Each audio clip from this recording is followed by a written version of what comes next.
Everyone, welcome back. There is more to today's tale than just another tennis update.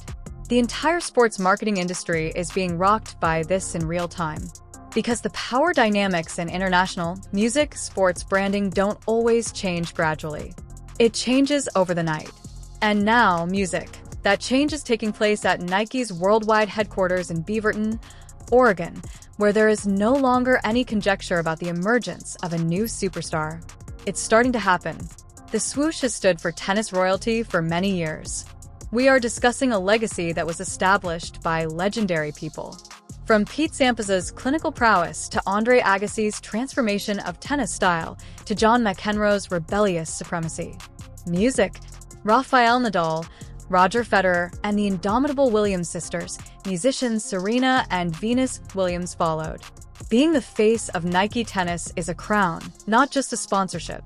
And in February 2026, a new generation is quietly taking up that crown in music. Insiders disclosed this week that when the 20-year-old Filipina sensation, when Alex arrived at Nike's headquarters, she wasn't met with the usual greeting. It was regal. This gear fitting wasn't typical. It was positioning. Industry rumors claim that Alex isn't merely joining the company. She is getting ready to be the face of Nike Tennis in the future. Consider that, for a moment. Music, according to reports, she is now receiving the same level of lavish red carpet treatment often given for celebrities like Tiger Woods, LeBron James, or Cristiano Ronaldo. And the figures under discussion are astounding.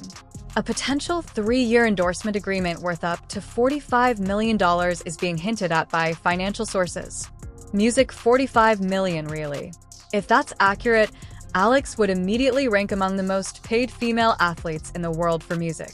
And it's obvious why Nike is making such a big play at this moment when you consider her tremendous talent, worldwide appeal, and impeccable timing.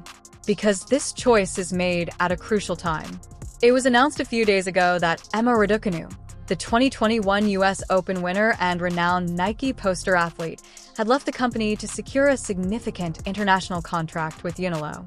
She played a key role in Nike's worldwide tennis, music, marketing for many years. Alex now seems to be stepping into the spotlight as it shifts. However, music, Uniqlo intervened just as that collaboration was coming to an end. According to reports, they offered her a huge contract for about $3.5 million annually along with significant performance bonuses, putting her in the same elite group as world-famous Roger Federer. The industry was rocked by that decision since Nike was suddenly losing stability in addition to a celebrity.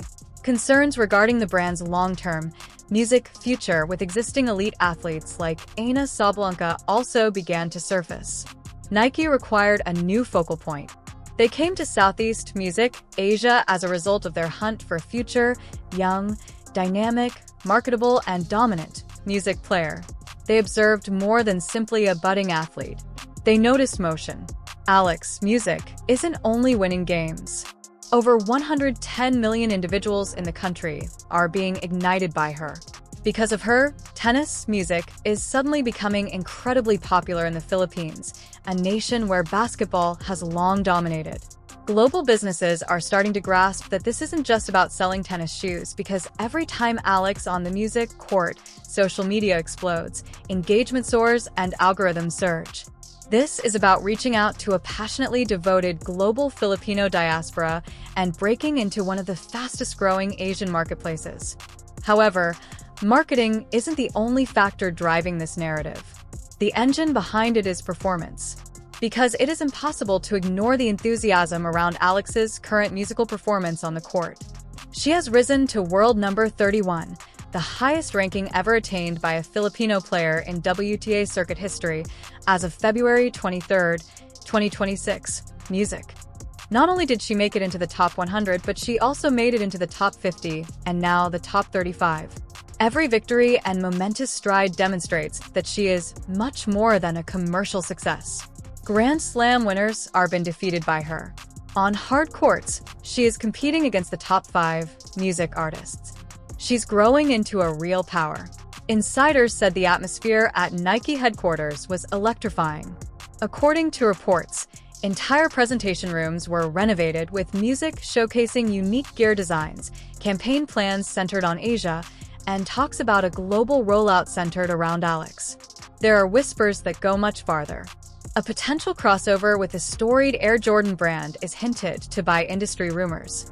And in the Philippines, a basketball-mad country, the Jordan brand has nearly legendary prestige, so if it occurs, it would be marketing gold.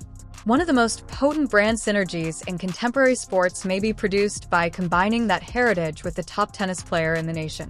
As we go more into music, at this momentous occasion, we must comprehend not just Alex's remarkable ascent, but also the reasons behind Nike's alleged $45 million wager on her future and the implications for the future of tennis worldwide.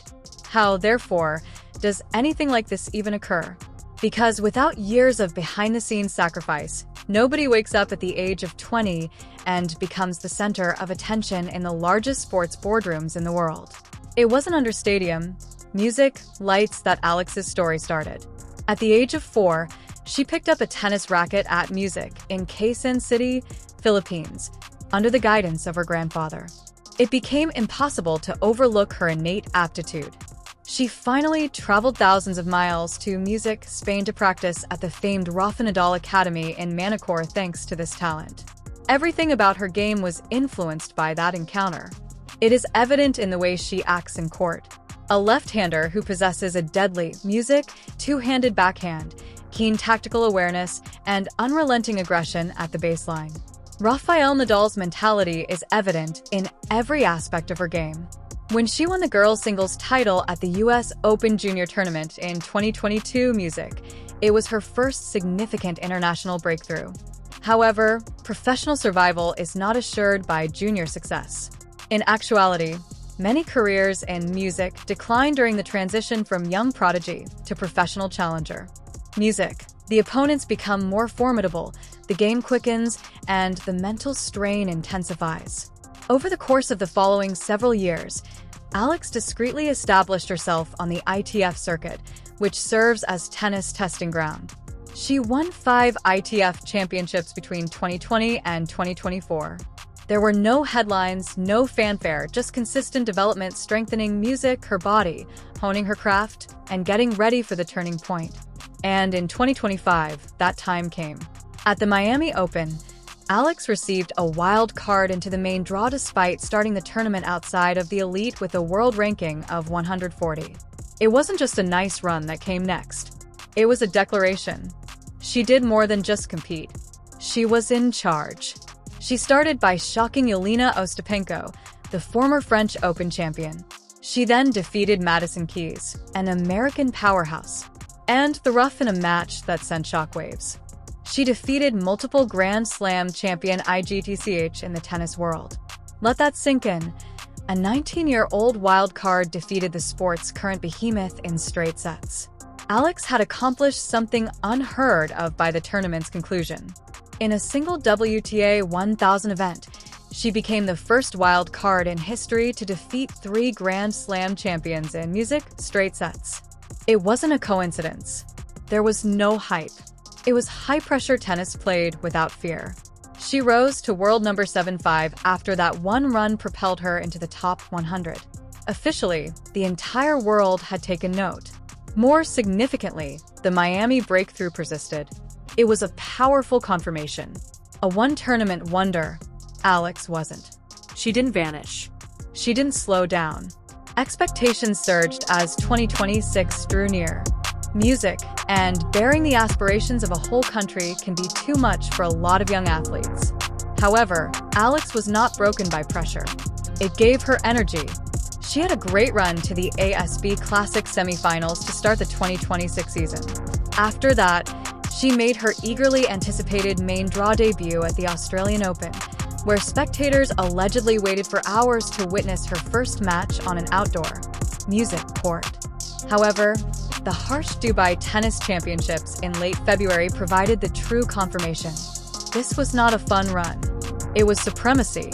Alex, music, defeated elite opponents to get to the quarterfinals, including a noteworthy victory over a top 10 competitor, Heine Jasmine. Her ranking reached a career high as a result of that deep run music.